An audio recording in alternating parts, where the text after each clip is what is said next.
এই তুমি কি রাত্রে ঘুমাও না ইসকা? না কই ঘুমাইছি তো। সোহেল নিচে ডার্ক সার্কেল পড়ে গেছে। আরে না এটা এমনি।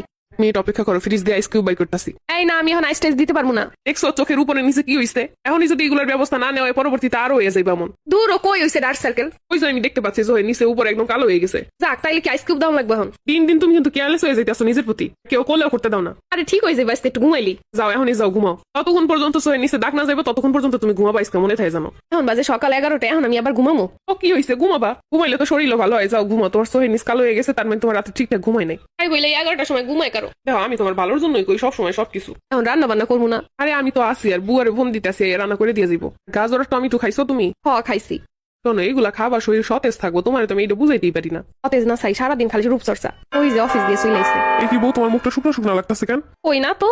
কই দেখি তো, আসলেই তো মুখটা শুকাই গেছে। এই আমি যাওয়ার পর কি কি করছো কদি? কি করবো, কিছুই তো করি না, খালি শুয়েছিলাম বইয়েছিলাম ফোন টিপছি।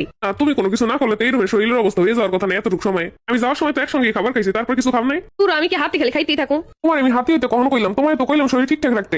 ঠিকই তো আছে।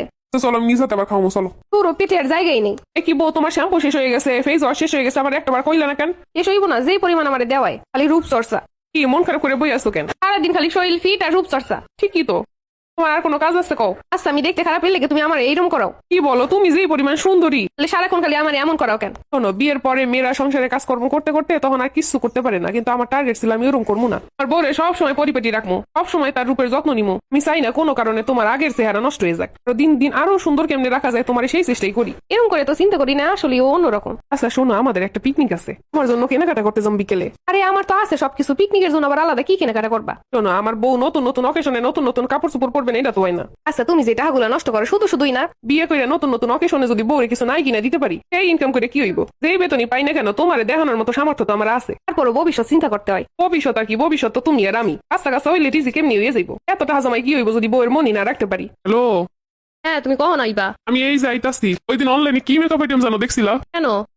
আমি একটা মেকআপের বড় শপে আইছি, আর ওটা আমার ভালো লাগে তাই তোমার দেখাইছিলাম। এজন্যই তো নিয়ে আইতেছি। ওইগুলোর নাম কও, আমি নিয়ে আইতেছি। আরে ওগুলোর কিন্তু দাম আছে ভালোই। তো কি হয়েছে, আমার পকেটে যে কয় টাকা আছে আমি তাই দিয়ে আনতে আসি, আর যা না পারি পরে কিনে দিব। আসলে আমি কত ভাগ্যবতী, মানুষের টাকা আছে কিন্তু মন নাই। কিন্তু এরমের স্বামী হইলে 2 টাকায় দুনিয়া কিনে দেওয়া যায়। কোন কথা হইলো বউয়ের প্রতি যত্ন, এই একটা জিনিস থাকলেই সংসার সুখের। কি তোমার কপালে যে একটা পিম্পল উঠছে? হয় না কইছি বেশি বেশি পানি খাইতে? আমি তো খাই, এমনি উঠছে একটা দুইটার মুডে। কোনো কারণ ছাড়া তোমার ফেসে পিম্পল উঠবে না। এখন এই যে ফেস প্যাকটা ইউজ করো, যাও। এখন ইউজ করতে ইচ্ছা করতেছে না পরে। তার আমি বানাই দিয়ে দিতাছি। এ দোস্ত আয় আজকে একটু ওই আড্ডা দিই। দোস্ত তোরা দিনের বেলা আড্ডা দিতে পারো না? আরে বেটা মানুষ কি দিনের বেলা কোনো আড্ডা দেয় নাকি? সন্ধ্যার পরই তো যা আড্ডা। দোস্ত ঘরে বউ আছে বোঝই তো, হেরে এলার এটাই আমি কেমন আড্ডা দিতে যাই কদি? আরে বউ তো অঙ্ক করেও আছে। এটা ভাই তো ব্যাপার, আমি আমার বউরে থুয়ে এই সন্ধ্যাবেলা আড্ডা দিতে যাইতে পারুম না। দিনের বেলা হইলে ফোন দিস আমুনে। আমরাও ভাই বিয়ে করছি, তোর মতো বউ পাগলা না রে। আরে বউ পাগলা হইলে আর ঘরে কোনো অশান্তি থাকতো না, মানসিক অশান্তি থাকতো না, এটা তো তোরা বুঝবি না। তাই আমি তোকে হিসাব বুঝি না, আমি এইটাই বুঝি আমি বিয়ে করছি, ওর দেহার দায়িত্ব আমার, ওর দেখভাল করার দায়িত্ব আমার, ওর খুশি রাখার দায়িত্ব আমার, আরে সঙ্গ দেওয়ার দায়িত্ব আমার। হইছে হইছে, বউরে তুমি একদম তাল কাছের মাথায় উড়াই দিছো। আরে ভাই তুই সহজ চিন্তা কর না, তোর বউ যদি তোরে রেখে সন্ধ্যার পরে আড্ডা দিতে যায়, এরপর যদি আহে তোর কেমন লাগবে? আগে 2 ঘন্টা যার বিয়ের পর কথা। বউয়ের মনেরও গুরুত্ব দিতে হইব ভাই, যে বউয়ের সব দায়িত্ব পালন করে, বউয়ের সবসময় খুশি রয়ে, সেই হইলো আসল পুরুষ।